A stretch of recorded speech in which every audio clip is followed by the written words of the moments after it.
Hi, this is Varsha Bhaskar. Welcome to our channel Bhaskar Rise.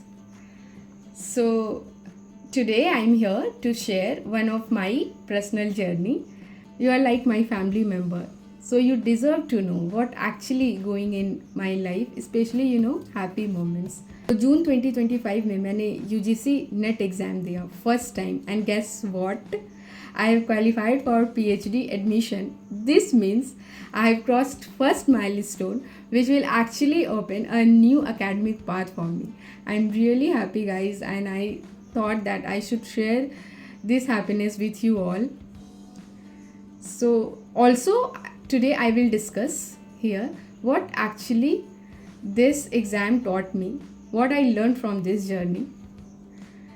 Definitely I will not discuss year syllabus, previous year questions और MCQs, क्योंकि सबसे पहले तो मैं honestly आप सबके सामने एक चीज़ कन्फेस कर दूं कि मैंने इस एग्ज़ाम को बस 20 to 25% प्रिपरेशन के साथ दिया था. I have just prepare 20 to 25% of syllabus. So definitely I think I am not the right person to discuss syllabus part, but beyond the syllabus what actually work for me, today we will discuss that. So exam जिस दिन मेरी थी उसके 2-3 दिन पहले तक मेरा बिल्कुल भी एग्ज़ाम देने का मन नहीं था. Why? Because I am not prepared for it.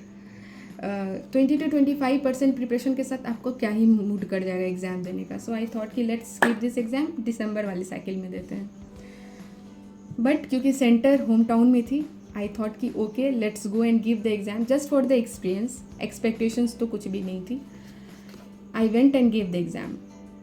First learning come from here कि never ever try to skip the exam, never ever, because you don't know ना what will click in the exam. क्या पता आपने जो already study कर रखो उसी में से कुछ क्वेश्चंस आ जाए. So never ever try to skip the exam, specially इस डर से कि सिलेबस प्रिपेयर नहीं है. So second thing what I want to share here is that कि जब मैं एग्ज़ाम हॉल में गई तो मैं बहुत काम और पॉजिटिव माइंड सेट के साथ एग्ज़ाम दे रही थी. This is very true. Honestly I am saying you this कि मैंने पैनिक बिल्कुल भी नहीं किया. एंड जब मैं एक एक क्वेश्चन को डील कर रही थी तो सिर्फ क्वेश्चन और ऑप्शन पे पूरे ध्यान थी, क्योंकि जब आप MCQ जैसे एग्ज़ाम देते हो ना तो आपके पास आंसर्स ऑलरेडी होते हैं और कुछ ऑप्शंस भी ऐसे होते हैं कि if you will use some elimination technique, some guess work and not random guess work should be very logical. So guys definitely here I recommend कि do use elimination techniques. It actually work. आपको सारे questions नहीं आ सकते कि आप कितनी भी syllabus को प्रिपेयर कर जाओ, कुछ क्वेश्चंस ऐसे होंगे कि आपको नहीं आएंगे उसके आंसर. बट ऑप्शंस कुछ इस तरह से दिए होते हैं कि आप लॉजिकल एलिमिनेशन टेक्निक्स को यूज़ करके आंसर्स तक पहुंच सकते हो. Third thing which definitely I want to confess कि आप अगर एग्ज़ाम को फ्लाइंग कलर के साथ क्लियर करना चाहते हो, सिलेबस ऑल्सो मैटर. नो, इसमें कोई किंतु परंतु जैसी चीज़ें नहीं हैं. But at that time also your mind set also matter.